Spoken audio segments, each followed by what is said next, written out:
अस्सलाम वालेकुम रहमतुल्लाह। Dali Hazrat Adam alaihissalam bio prvi čovjek, obično tako ljudi pričaju da svi ovi čovječanstvo su kao djece Hazreti Adam alaihissalam.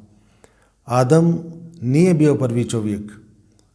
Ovo Adam za koje mi znamo, Hazreti Adam alaihissalam kao prvi poslanik koji se pojavio prije 6000 godina, on bio Božji poslanik i poslanik dolazi kada ima ljudi, kada je potrebno nije upustvo. I Hazrat Adam alaihissalam kada je dolazio, tada ljudi su postojali.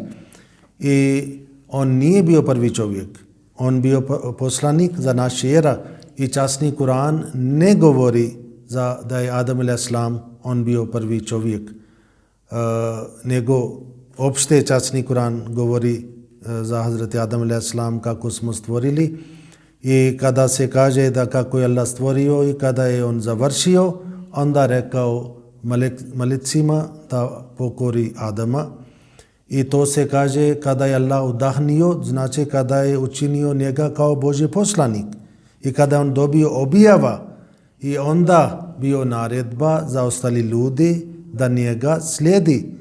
A dok on nema Božje naredba, nema objava, Allah nije naredio da ljudi slijedi i tako ovo je pogrešno mišljenje, pogrešno vjerovanje da je Adam alaihissalam bio prvi čovjek i također ovo je pogrešno mišljenje da svi čovječanstvo je djeca od isti Adam, od jedan čovjek, nego ovo su različiti Adam i nemoguće za toliko kratko vrijeme da bude toliko velika razlika šta se tiče sa jezika i šta se tiče za boja. Toliko za taj tema. Assalamu alaikum wa rahmatullah.